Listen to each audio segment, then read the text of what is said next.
Hi, I'm Brandon, and today I'm taking a look at Paul Constantinescu. He's a very unknown guy from the Riverside Sting. I actually did a commentary on just his segment with Chris Hansen for the members section quite a while ago, but so it's only like a minute long, so there's not a lot of stuff there to analyze. But the whole story revolving around this guy before and after the Sting is actually kind of shocking and interesting. So I figured I'd go into it with more detail this time. So let's head over to the wiki page here and see what was going on with this guy. It says Paul Constantinescu is a predator who was involved in the Riverside, California edition of To Catch a Predator. He is most well known for being a musician prior to the Sting and for his revolting crimes that resulted in the death of actress Satara Stratton. Biography. Paul Constantinescu was born on October 7th, 1965 in Cleveland, Ohio. He decided against going to college in favor of pursuing a career in music. In April of 1983, Paul, his brother Rick, and Pat Hayes formed the metal band Saber. Eric Reeves, a singer, and Pat Polak, a drummer, would eventually join. They became well known in the metal scene and gave several local venue performances. At the Summa recording facility in Painesville, Ohio, they produced their demo tape in 1984. Up to the beginning of 1985, the group continued to perform. Saber proceeded to California and continued to play there until 1990 after Reeves relocated to Phoenix. The band disbanded after failing to find a suitable successor for Reeves. Well, that kind of sucks. Their whole band breaks up because they couldn't find a singer. With Hayes going back to Ohio and Paul and his brother remaining in Hollywood to continue to pursue a career in music. Paul struggled with drug addiction and a variety of low-paying jobs before becoming a guitar salesperson. So if that was the end of the story, it's kind of sad. It seemed like they were close. They were actually doing quite well. They moved to LA and could have made something of themselves, but then the band broke up and he got into drugs and wound up as a guitar salesperson, which is where we pick up the story when in January 2006, using the screen name Producer Paul 2001, Paul contacted a perverted justice decoy who was posing as an underage girl. Paul was considered a fast mover because within 150 minutes, he asked the girl whether she was stimulated, if she was attractive, and what her experience was. It's always gross when they ask why would you ask someone else if they're attractive? Like they're going to be like, no, I'm not. What? It's just so rude. Again, compared to everything else this guy did, that's not a big deal, but it's just something I got to point out. He told her in graphic detail everything that he wanted to do to her. He promised to teach her, quote, everything. And he arrived right away following the conversation, bringing a bottle of wine, condoms, and a camera. So from there, we're going to head over to the Sting house and see what happens when this guy talks to Chris Hansen. Are you here? Yeah, come on. I swear, I point this out before. Every guy, no one just walks in with confidence in the Sting. They all, maybe just the red curtain scares them off or something. They all just like kind of stand halfway in and poke their head in, look around. Yeah, like that's not very suspicious. Okay. This next guy's excuses are more common. Did you bring the one? Yes. Yes. His screen name is Producer Paul 2001. He's Paul Constantinescu, a guitar salesman, and he claims he's at the wrong address. I think it'd be funny if he used his failed career as a rock star as an excuse for doing this. I don't think I think we've heard all kinds of stupid excuses by now. I don't think any of them is going to shock me with their stupidity. I'm not really sure this is where Andrews. I've never been out here. This is the address that you were given. So you have wine. So he tries to lie and say that he's at the wrong address. It's like, no, this is the right address. This is the exact address that is on the chat that you were involved in. So you came to the right place. And for the guys that try to claim, oh, someone else was using my computer to have the chat. If that's the case, then why are you the one that came to the address that was on here? There's no way around it. There's no way of pretending you're at the wrong place or pretending you're the wrong person. These stings, they're not idiots, the people running the stings. They know how to make sure that they have the right guy. You have condoms and you have a camera. Yeah. And his next excuse? He got her age wrong. Well, I thought she was 24. That's why I came over. What? Why? Is it just something in like the Southern California water that just makes guys assume people are random ages even though the person never mentioned that number at all? Jerry Griffith sat in that exact same chair. And even kind of said it in the same kind of like tone. It's like she said her name was Adriana and that she was 22. This guy's like, I thought she was 24, so that's why I came over. At no point did she say the number 24. Why would you just assume that for no reason, especially after she clearly gave her name and it was very, very underage? You know, my computer kind of flipped out, and I thought she said she was 24 because. Oh, right. Okay, never mind. Sorry, Paul, I take that back. That's happened to everyone. You know, you're just talking to someone online and then your computer just flips out and then it makes them say that they're 24 when they're really not, and then you drive over to their house. Yeah, we've all been there, Paul. Just damn computers flipping out. I was talking to a couple different people at the same time. Perhaps. So if you were talking to a couple different people at the same time, wouldn't the excuse be that one of them told you that she was 24 and that's the one you intended to meet, but you accidentally went to the other one's house?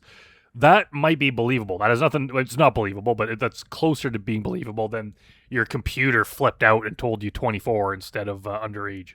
His computer flipped out when he typed in his own age. He said he was 24. Okay, so he said he was 24, even though he's not. He's really 40.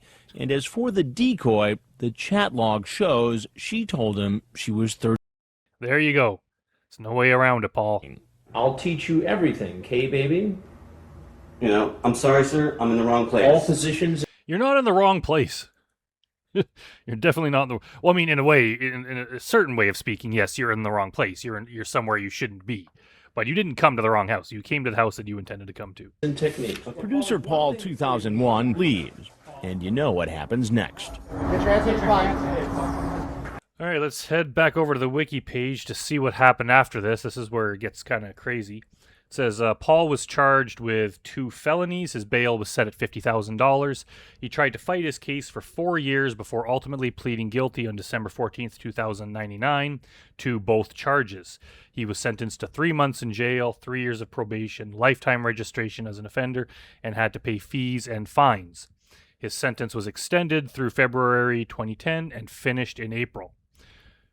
Paul's conviction caused him to have paranoid delusions. He claimed to his friends and family that perverted justice had talked to him twice while posing as 2 different decoys, one of whom was 24 and the other of whom was 13, and used the 2 chat logs to give the impression that he had a conversation with an underage person. He maintained that he had a inappropriate conversation, but it was with a 24-year-old before backing off from the underage person. So I don't know if that's really paranoid delusions or he's just lying. All right. Human trafficking allegations. In 2011, Paul met an actress named Satara Stratton. Stratton was born in Tennessee in 1987. She went by Satara Silver, graduated from New York's theater program in 2005 at the age of 18, and relocated to Los Angeles. She was featured in several independent and small budget movies. The two met while Stratton was working on a movie shoot and Paul was a crew member. He would usually drive her home. Yeah, that's not good. I guess she didn't know his history because, yeah, you don't want to get a ride home with a guy that was caught on To Catch a Predator. On November 22nd, 2011, Stratton's mother called and requested that she go see her grandmother who was getting ill. Stratton was never seen or heard from again after failing to reach her grandmother's house. Later, when she couldn't reach her, her mother reported her missing to the Los Angeles Police Department.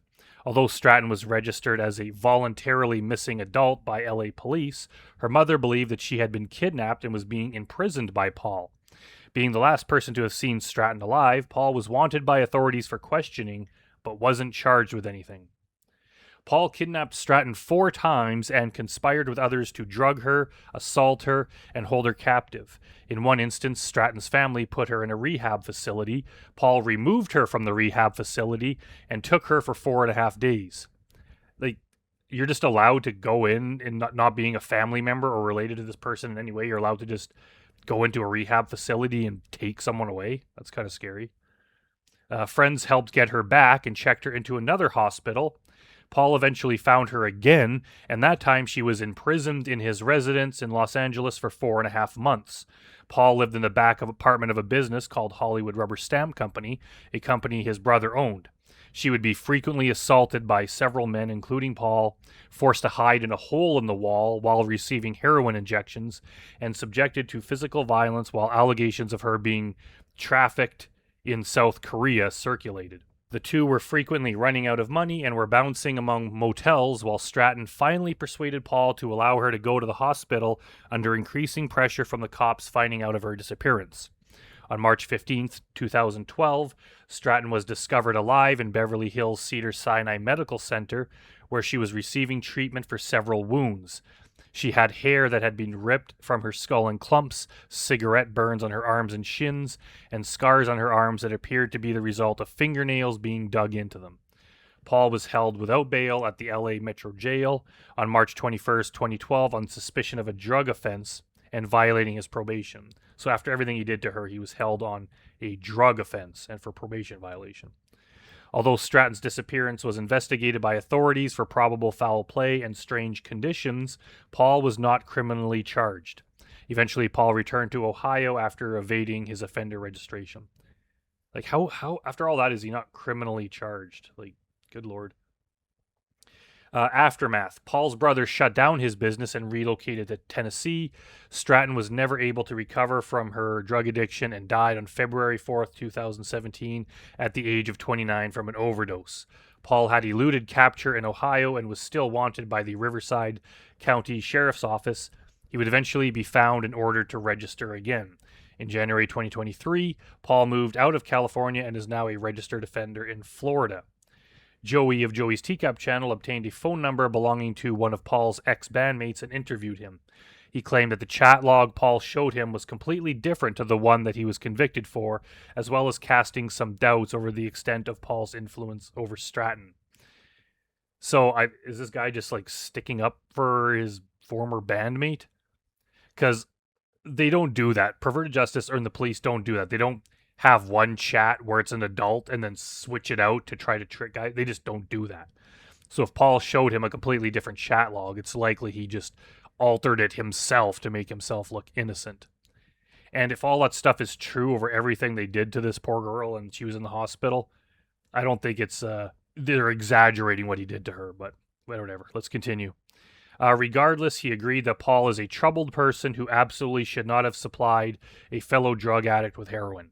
He claimed that Paul would have no reason not to speak with Hansen for a potential interview for his Predators I've Caught podcast, although he has not gotten back in touch with Joey since the call. And under trivia, it says Paul's uncut interview may have never been released on the MSNBC subscription service, as no MSNBC page or text Internet Archive data suggests that it was. So all we have is that little bit that we just saw there. So yeah, this guy was horrible. It just shows that some of these guys, I know even in the Long Beach sting, the judge basically said they're all just, lonely guys who were basically duped into being caught. So they all got a slap on the wrist with mostly no or very little jail time and just some probation. But it shows that some of these guys are pretty bad guys. And just all that girl did was, she's trying to have a career and then she just gets a ride home from some guy. And her life is completely destroyed because this guy's a monster. And then he just never faced any consequences for anything he did.